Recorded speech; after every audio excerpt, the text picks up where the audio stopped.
Quando mudar o tipo, a periodização de treino? Almeida, isso depende do tipo de estímulo que você está dando, porque cada tipo de estímulo, quando você escolhe um estímulo principal, por exemplo, vamos partir do pressuposto que todo treino de força que você faz na academia, né, ou todo treino com pesos, ele tem o objetivo de hipertrofia. Ninguém vai para academia para falar assim, não, estou muito grande, eu preciso diminuir. É ou não é? Pois bem, só que em determinados momentos a gente faz mais ênfase em força, em outros momentos a gente faz mais ênfase em resistência muscular localizada, né, que era um antigo termo, que eu acho um termo bom, né, chamava RML. A gente está falando aí de como a gente chamava de hipertrofia nos anos 2000. Então, quando você treinava braço, por exemplo, era resistência muscular localizada, RML, tá? Esse termo acabou sendo abandonado, né, não é uma coisa que a gente utiliza hoje em dia, mas ele tem muita relação com hipertrofia, né, porque você terá hipertrofia quando você tiver muita força sendo repetida exaustivamente, tá? Quando você tem repetição exaustiva, você só tem endurance. Quando você tem só força, você tem só capacidade de levantamento de peso. A hipertrofia, o bonito da hipertrofia é isso, né? Ela é o resultante da combinação de duas coisas muito importantes, que é esse endurance, de um lado, da capacidade de realização de trabalho, e do outro, a quantidade de trabalho que você faz por unidade de repetição, tá? Então, se você tem um treino mais de força, a tendência é você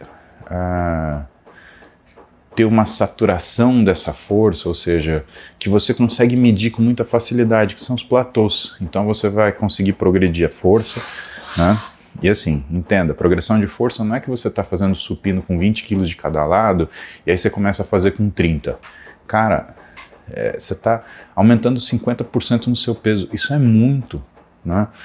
O que eu recomendo para vocês é aumentar de 1 em 1, aumentar de 2 em 2. Por quê? Porque se você pega, por exemplo, uma semana, né, que você treine peitoral 2 vezes por semana, que você coloque 2 kg a cada treino de peitoral. Se você der uma semana, se você aumentar 2 em 2 quilos, você aumentou 4 quilos, tá, de peso de cada lado. Então você estava fazendo com 20 de cada lado, você está fazendo com 24. Se você tiver mais uma semana, você vai estar fazendo com 28. Ou seja, você tem um incremento de quase 50% do peso carregado em 2 semanas. Olha quanto que é isso. Tá? E finalmente, se você imagina em 3 semanas, que teoricamente você teria que aumentar 20%, você vai estar fazendo com 32%. Você aumentou quase 60% do peso. Então percebe que aumentar de 2 em 2 é muita coisa quando você olha numa perspectiva de tempo. Então quando que a gente muda isso? A gente muda o treino de força quando você atinge aquele platô e você passa mais de 3 semanas que você não consegue aumentar o peso de forma nenhuma. Hora de mudar o estímulo. Tá? Hora de talvez aumentar o que é o componente de resistência muscular localizada, então a quantidade de repetições. Por quê? Porque elas favorecem a hipertrofia dentro daquele peso, para que você faça mesmo uma hipertrofia, né, e aumente o que é a sua secção transversa do músculo, ou seja, aumente a área do seu músculo, para que isso aumente a força. Lembra que existe uma proporcionalidade entre o tamanho do músculo e a força que ele tem. A força que ele tem e o tamanho que ele tem, né? Isso é proporcional dos dois lados. Então, quanto maior o músculo, maior a força. Quanto maior a força, maior o músculo também. As duas coisas. Né? Não existe o contrário. Não existe quanto menor o músculo, maior a força. E também não existe quanto menor a força, maior o músculo. Tudo bem até aí? Então tá bom.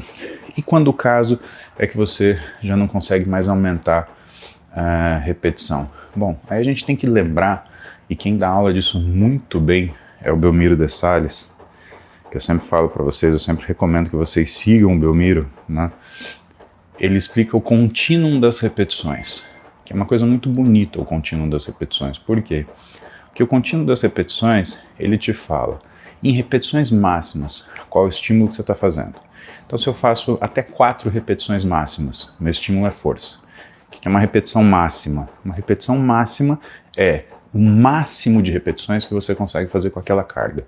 Então, se você está usando uma carga onde você no máximo consiga fazer 4 repetições, isso é um estímulo de força. Se você está usando uma carga onde o máximo que você consegue fazer é de 8 a 12 repetições, esse estímulo é um estímulo que a gente chama de prioridade em hipertrofia. E se você está fazendo uma carga onde o máximo de repetições ultrapassa as 20 repetições, aí você já está começando a discutir endurance, tá? Isso quer dizer o seguinte, que se você, por exemplo, não está conseguindo mais aumentar aquilo que é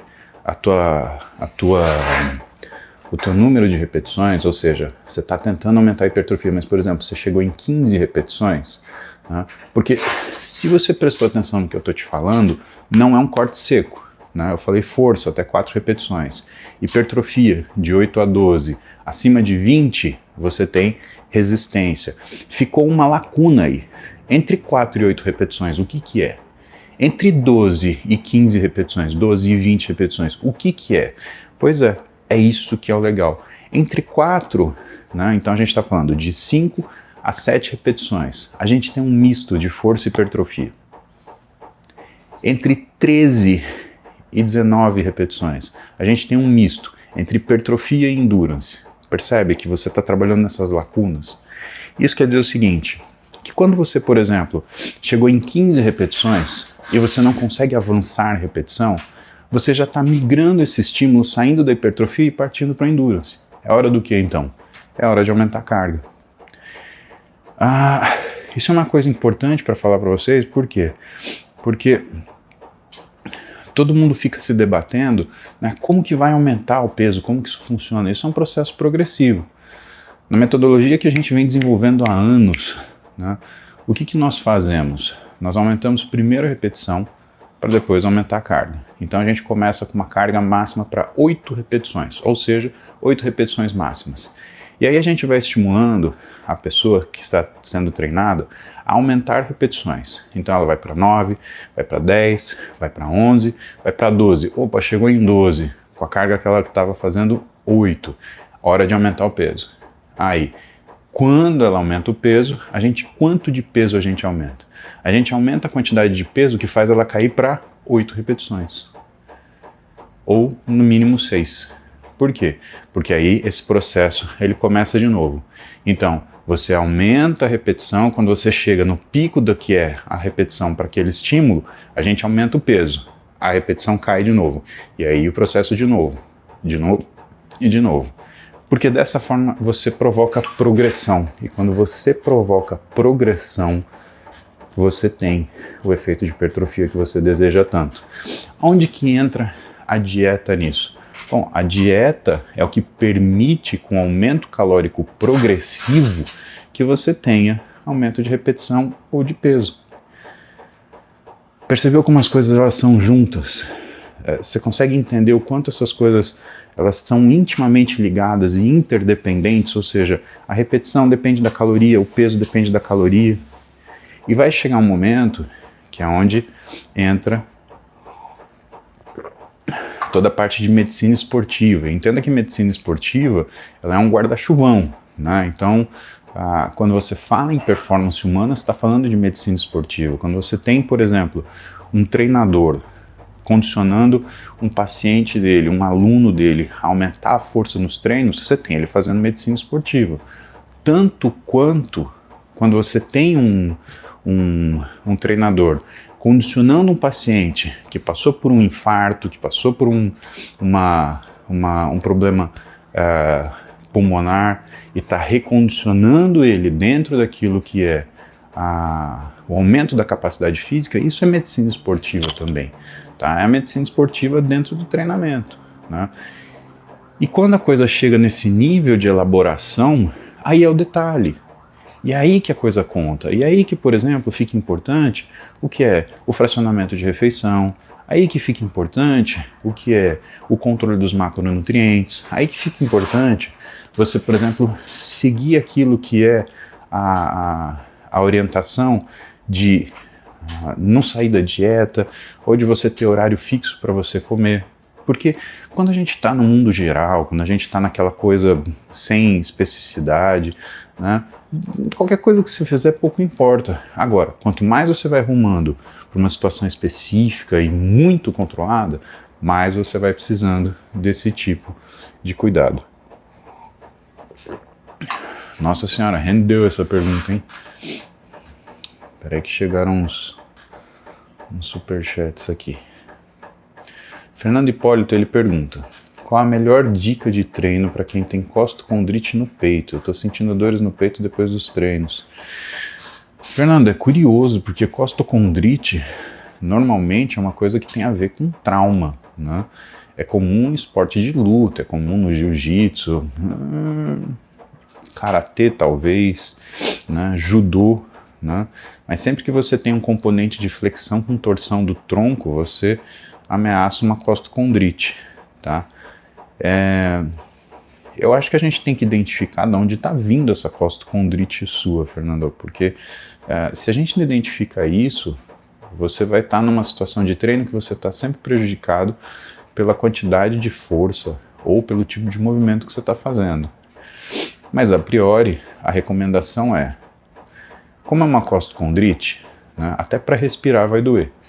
Então, se você está fazendo um exercício que você tem mais dor do que a dor que você já sente quando simplesmente respira, então eu acho que esse exercício tem que ser retirado.